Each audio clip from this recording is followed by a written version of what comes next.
à l'ascendant, où au bélier, c'est au lieu de régulier, on dit je. Oui.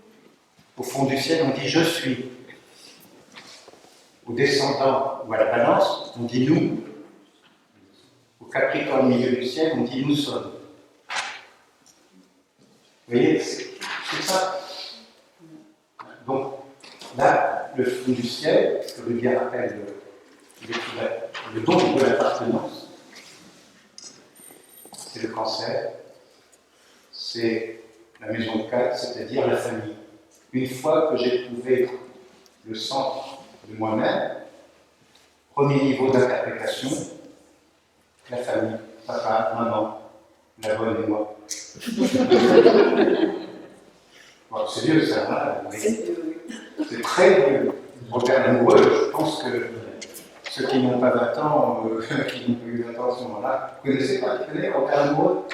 Il est là, le canard. C'était un humoriste, un chanteur humoriste, qui avait chanté Papa, Maman, la bonne et moi. Je sais, en plus, c'était dans mon enfance, alors pour te dire que c'est un bon point. Mais tu connais Marie, non? Robert Lamoureux. Mon père, mon père, oui. Ouais, Gilbert Bécaud. Qui connaît Gilbert Bécaud? Mais c'est des gens de cette période-là. Hein, mais le cancer, c'est vraiment la famille, le foyer, la patrie.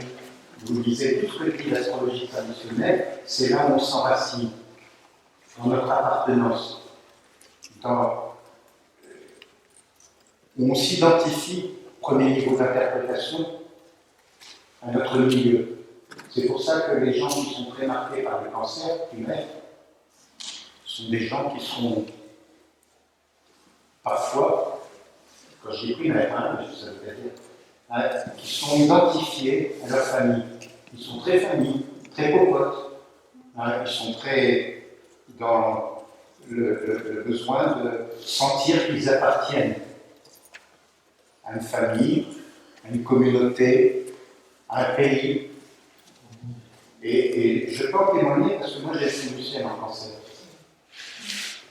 Et j'ai un côté comme ça, malgré le fait que je sois iranien.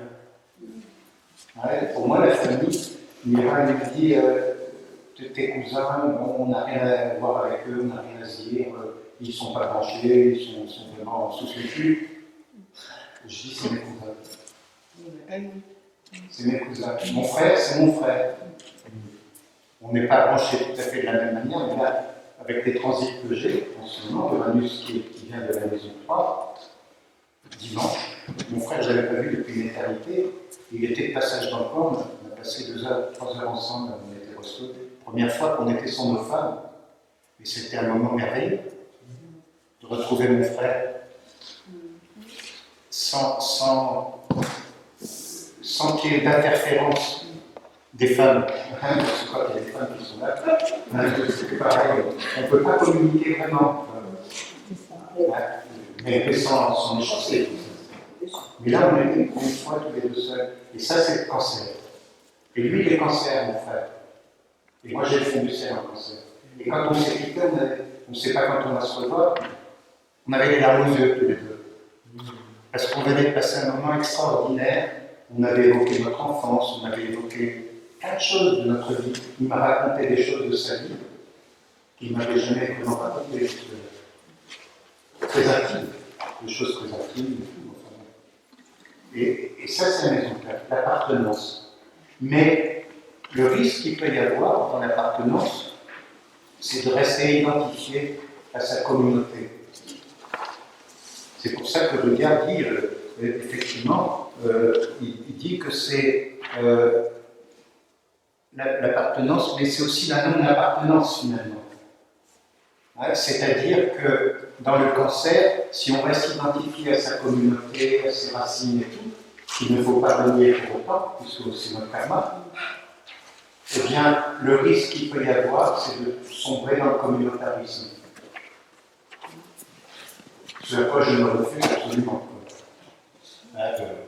J'aime ma famille, mes oncles, mes tantes, la famille, j'aime mon pays. Des fois, Mira était encore plus franchouillard que. Bon, surtout quand il y a des matchs de l'équipe de France.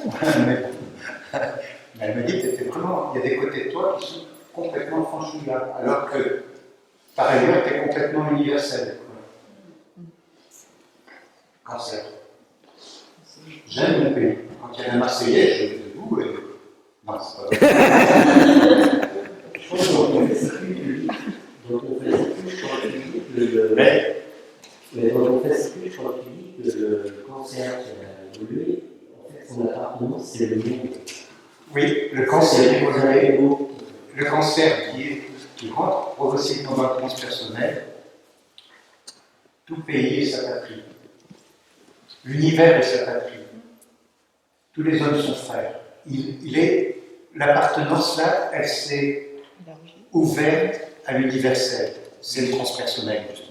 Et plus, on va dire que c'est des signes de savoir où on en est dans notre évolution. Hein? Si on est encore en disant ouais, les Français c'est les négats, tout ça, c'est pas faux. Mais on n'est pas dans cet universel, dans cette. Si on va dans chaque pays, on dit là je me sens chez moi. Je vais en Inde, je suis un Indou. Je vais aux États-Unis, je suis un Américain. J'étais en Écosse, j'étais un Écossais. Mes petits pois. Et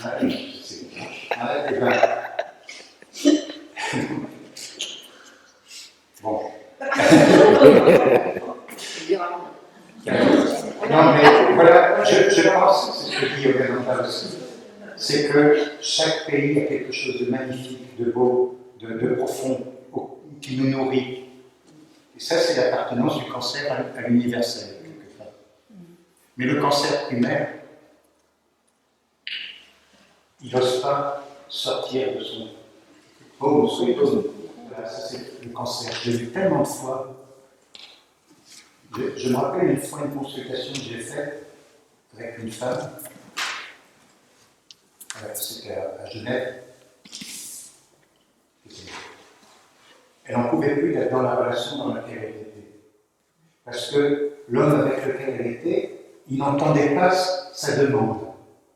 Elle l'aimait, bien sûr, mais il n'entendait pas. Il était dans son monde. Il était dans son monde de cancer, de rêveur, tout ça. Et le cancer n'a pas conscience, toujours le cancer primaire, évidemment, hein, il n'a pas conscience de ce qui se passe autour de lui. Et quand il est venu en consultation, qu'ils sont venus tous les deux, elle a réitéré en lui disant tu ne m'entends pas, tu ne m'écoutes pas, tu es dans ton monde, dans tes histoires à toi, mais tu as besoin que je sois là avec toi, comme souvent les hommes cancer ont besoin de leur maman. Alors elle dit ça devant moi, je dis ok, je suis un médiateur. Hein. Et lui, pour la première fois, il débarque. Il n'avait pas conscience de tout ça. Le cancer, il est dans ses rêves. Hein, quand on a travaillé avec Berton, toujours préférence à Berton, quand même un maître hein, pour moi, on a travaillé le cancer, la maison 4, comme on avait travaillé l'axe 3-9, tout ça, il nous avait donné des exemples de cancer, La Fontaine, de maison 4, de gens qui ont du cancer, Marcel Proust, qui est resté enfermé dans sa chambre pour écrire à la recherche du temps perdu, cancer. Hein. Et donc, qui est resté dans son alcôve, comme ça a été raconté par sa servante, comment ça s'appelait. Il y avait tante Léonie, et puis il y avait Madame Albrecht, je crois qu'elle s'appelait la servante, a écrit des mémoires sur oui, c'est ça, qui s'occupait de lui. Je dirais presque sa gouvernante. Un cancer besoin d'une gouvernante, précisément. Donc, vous voyez, c'est très, très intéressant. Donc, j'ai essayé de dégager le fil du cancer que j'appelle compulsif. En psychologie, on dit c'est un cancer primaire. du cancer qui s'individualise progressivement et du cancer transpersonnel. C'est l'ashram, le cancer aussi. C'est l'ashram, on pourrait dire c'est la maison 12, mais c'est aussi la maison 4. Dans la tradition astrologique, la traditionnelle, la maison 4, c'est la fin, et puis le cancer, c'est la fin et le début de toute chose. C'est la mort. C'est là où on va terminer, comment on va terminer notre vie. Oui, mais c'est pas la mort, c'est la fin de notre vie, au moment où on sera en pleine vieillesse, mais ce n'est pas la mort. La mort, c'est la maison 8. La mort, c'est la maison 8, mais c'est le milieu dans lequel on sera Voilà, c'est quand les on est à la palais. fin de notre vie. Les palais. C'est pour ça que la tradition, moi, tout ça, et c'est le début et la fin de toute chose. De quoi? Quand tu as la maison 4 en ton, c'est-à-dire que tu vas. C'est au champ. Tu vas finir ta vie au champ. Dans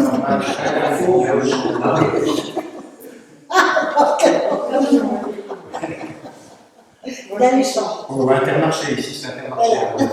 Avec un peu de train de passer. Oui, ça veut dire que le meilleur lieu pour terminer et pour mettre un terme à cette incarnation, c'est d'être dans la nature. Mais tu y es déjà. Ouais. Mais ça veut pas dire plus quel moment. Bien, je vais arrêter là, parce qu'il est une heure. Je m'en rends pas compte si on ne le fait pas ici. On va manger, on va qui vient cet après-midi pour que je dise un miracle.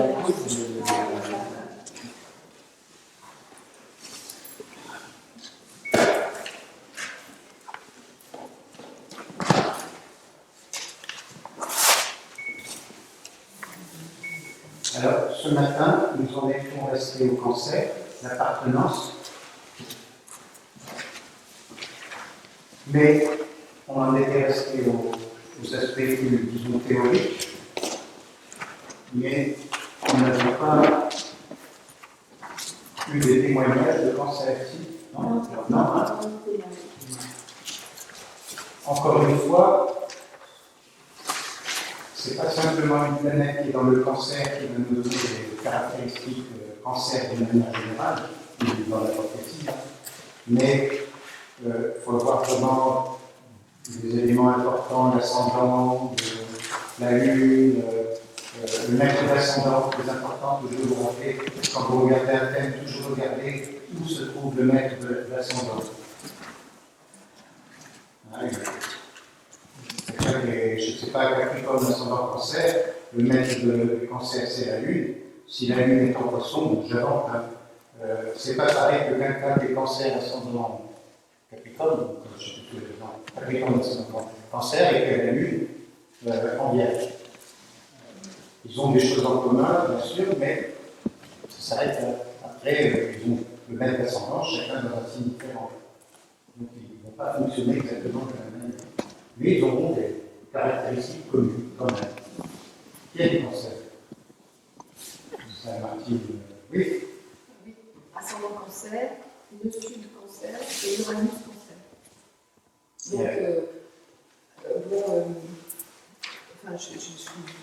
Donc, les enfants, la famille, le cocon, mais étant donné avec Uranus, quand même un exil assez tôt à 9 ans, avec Saturne donc, en maison 4, la maison du cancer, Saturne rétrograde en maison 4, Neptune en maison 4, aussi maison cancer, et lune noire, aussi les 3 lunes noires en cancer, enfin en maison 4. Et donc, au niveau de la famille et des origines, maison 4 cancer, une coupure à l'âge de 10 ans, avec l'Algérie. Et donc, le sentiment d'exil, de nostalgie, l'ascendant cancer, le sud-cancer, l'attachement à la famille très très fort, mais en même temps un attachement à la famille très très fort, mais qui était obligatoire parce que ça passait aussi par un Saturne rétrograde en maison 4. Et puis, le sud, Uranus.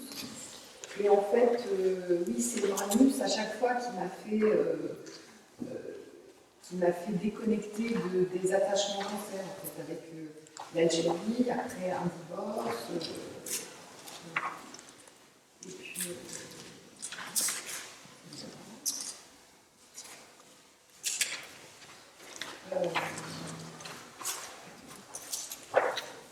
et oui, la maison 4 quand même assez chargée, donc ce que je disais, hein, On est le thème, hein, avec Saturne rétrograde et avec la lune noire corrigée, conjointe à Saturne, et la lune noire moyenne conjointe à Neptune.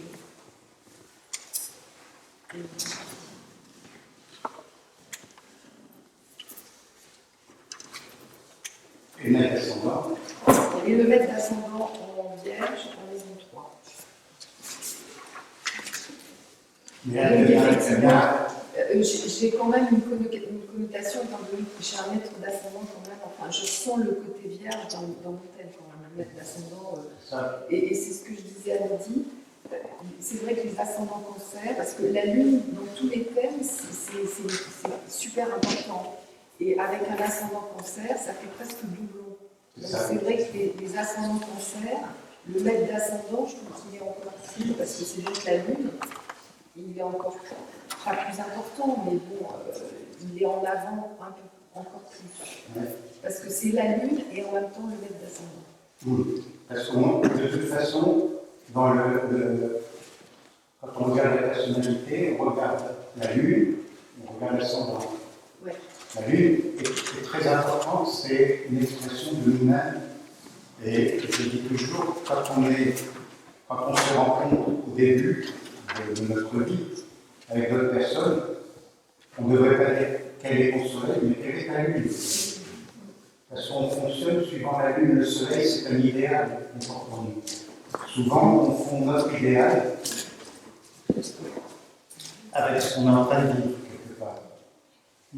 Donc, obligatoirement, on regarde la lune déjà en tant que telle. Mais si en plus, comme tu dis, elle est maître d'ascendant, ça va lui donner une force encore plus grande. Donc, c'est une maman. Ouais. Ah oui, ça c'est. Une maman qui a des enfants à voir, qui sont grands maintenant. Très grand. Moi, j'ai connu, ils étaient en adolescence. Oui, c'est ça. Et même Léonard, il est né en 89 quand j'ai commencé les stages adaptoires. Ah, Enfin, ouais. c'était à l'espace bleu. Je l'ai connu au berceau. Ouais. Et Laetitia, elle est venue Laetitia, elle est au Brésil. Elle est au Brésil. Elle est partie chez son père, oui, D'accord. avec son nouveau fiancé. Voilà. Avec son nouveau chez Avec son nouveau chez. Laetitia, c'est une des filles de Martine, qui fait l'astrologie aussi. Qui est Émilie, je la connais moi. Une fille, Laetitia est une fille adorable. Elle est scorpion ascendant Verseau, donc c'est vrai que elle a vraiment évolué, c'est devenu vraiment une belle personne. Mais c'est vrai qu'elle a eu les côtés compulsifs du scorpion et du Verseau, et à l'adolescence, et même encore avant, et tout, c'était très, très, très difficile. Pour une maman, justement, cancer. Oui, je me rappelle. Tu te souviens? Je me rappelle de la reine. Oui, de la reine, ah oui, C'est à Boulogne. c'était à Boulogne. Ouais, oui. Martine m'avait organisé des soirées chez elle, faisant venir des gens intéressants, plus ou moins people d'ailleurs. Hein? Là, on a vu. Il y avait Aruna qui était venu aussi. Oui. Aruna Lipsich. Ah, oui, voilà. Il avait fait son thème. Et puis il y avait, comment il s'appelle, First Edition. Ah oui, oui, je me souviens de oui, Ah, ouais. ah oui, Il a fait fortune. carrément. À l'époque, c'était pas First Edition, mais c'est après. Ouais. Celui qui fait les bouquins pour les nuls, vous savez.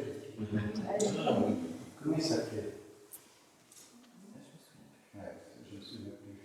C'était un piémont aussi, d'ailleurs. Oui. Ouais. Enfin, bref, vous voyez, le cancer nous ramène à des histoires de famille. De toute façon. Et comme d'une certaine manière, je fais partie de sa famille, Martine, depuis longtemps. Ok, qui c'est qui a le cancer encore? Alors, J'ai un BLMA planétaire en cancer. J'ai un cancer en 2007 déjà. Et j'ai Mars Vénus en juin. Et je suis hyper très loin. et bon, bien sûr, ça s'inscrit dans un contexte spécifique qui est le tien, mais on voit bien aussi que Jupiter est l'ascendant et évidemment cancer. Oui. Donc, on a vu du cancer, est-ce que toi, ça te évoque? Dans quelle mesure, toi, cette caractéristique-là, elle se manifeste dans ton vécu? Moi, ce que je pense par rapport à le fait que sur mes ancêtres, je suis de nature empathique en fait. Je suis de nature empathique, j'ai toujours fait une bonne oreille. Et puis, il y a beaucoup d'enveloppement, j'aime beaucoup les enfants. J'ai des enfants moi-même, j'ai des enfants, mais j'ai toujours les enfants. C'est une famille importante, mais en même temps, je suis pas. C'est paradoxal, mais je n'ai pas beaucoup de liens familiaux finalement, avec les enfants. Et la partie passée, c'est plutôt loin.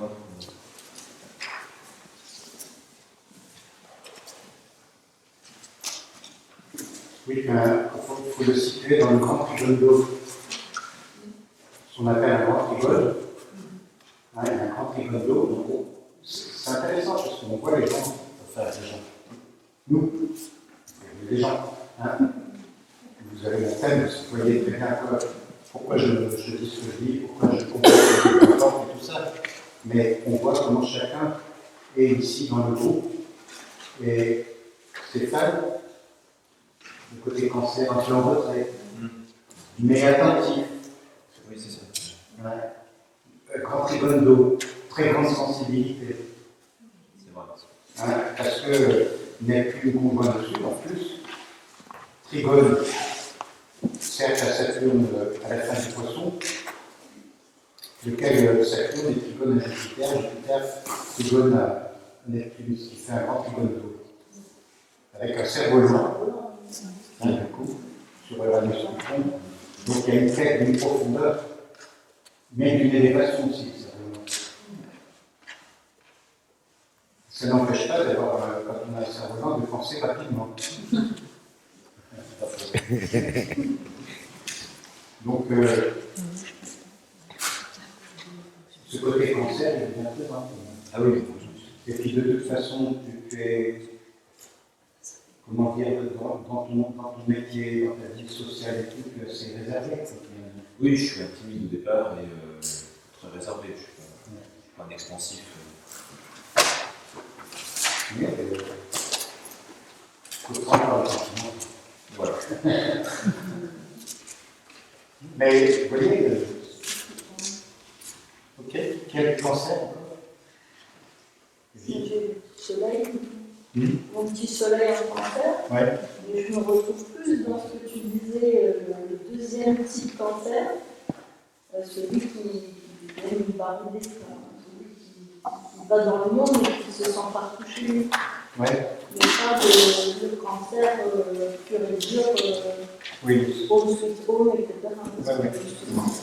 Ouais, oui, c'est ça, c'est bien que tu le rappelles, il y a deux types de cancers. Et donc,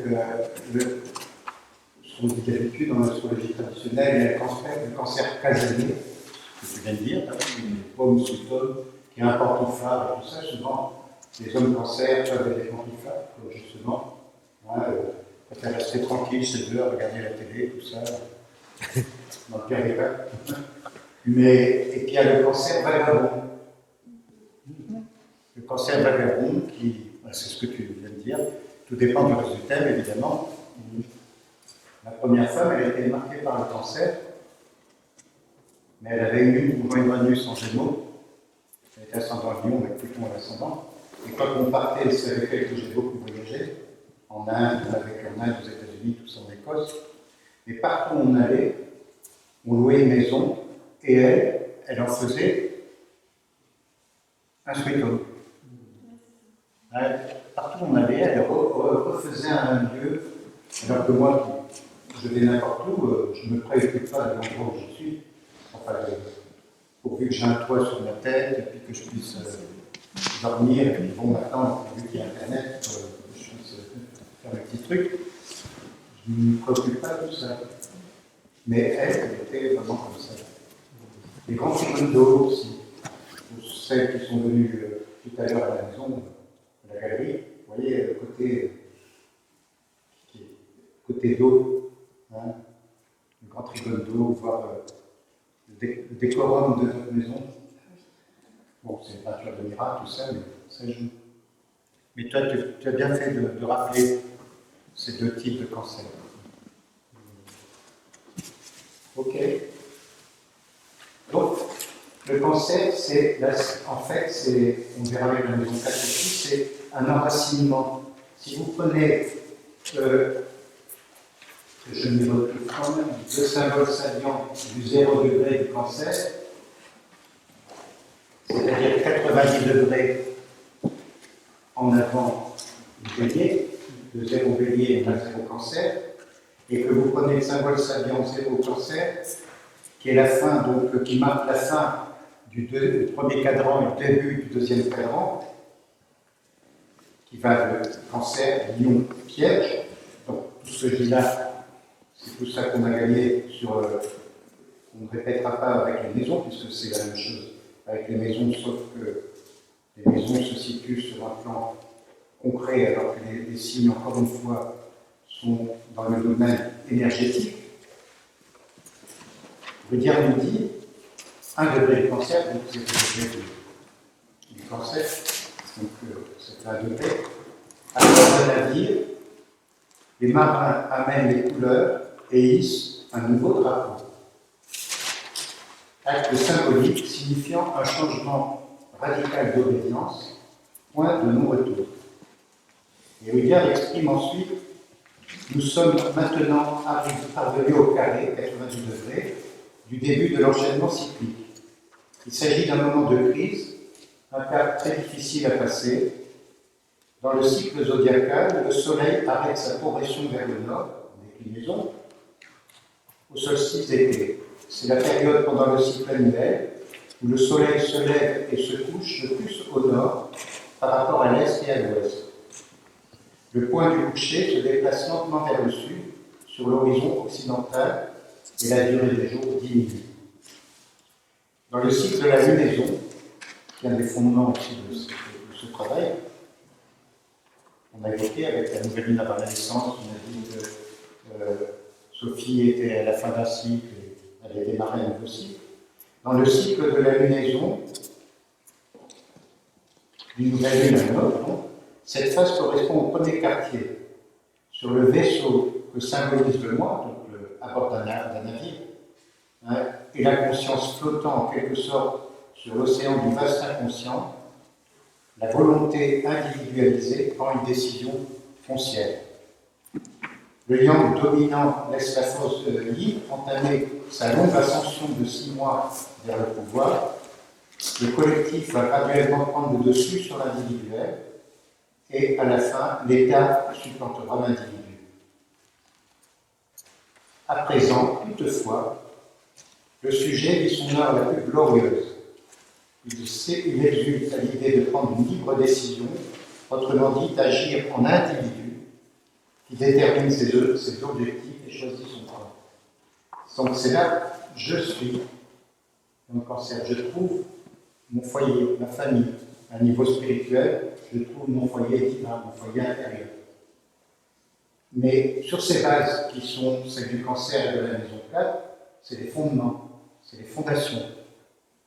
Ouais, les fondations, c'est-à-dire que, comme il est dit dans la Bible, si tu construis ta maison, je le dis à ma manière, évidemment, si tu construis ta maison sur le sable, quand la tempête sera venue, les 3 petits cochons se retrouveront. Ah, la maison sera. Ah, par contre, si tu construis ta maison sur la terre ferme, quand la tempête sera venue, tu pourras résister. Et le loup, il pourra toujours souffler, il va se faire voir. C'est tout, c'est pas quelque chose. Ah, c'est cette histoire-là. Hein, et c'est-à-dire que quand on est bien enraciné dans notre personnalité, même notre personnalité encore non intégrée, quand on a dans ces âges-là, hein, entre 12, 13 ans, 14 ans, hein, et puis plus tard, dans le deuxième cycle, autour de 35 ans, eh bien, on est bien affirmé. C'est pour ça qu'il est important, de mon point de vue toujours, mais je tire ce point de vue des études psychologiques, psychanalytiques et autres, hein, les âges de la vie sont très importants. Il y a des livres de Rudolf Steiner sur la question des âges de la vie. Christiane Singer avait aussi écrit un livre passionnant sur les âges de la vie. Une grande dame, Christiane Singer. Et donc, sur cette phase-là, on peut commencer à évoluer, à se manifester, à devenir plus ou moins soi-même, si on ne parle pas indépendamment pour l'instant des conditionnements qu'on peut avoir. Donc on rentre dans le lion. Le lion, c'est l'étape suivante, c'est le deuxième signe après le cancer. Signe fixe, signe de feu, deuxième signe de l'été. On est au cœur de l'été. Et donc, sur les bases qu'on a mises en place dans le cancer, dans la maison 4, on peut, à partir de ce moment-là, dans la maison 5, manifester, dans le lion, manifester notre rayonnement d'individu.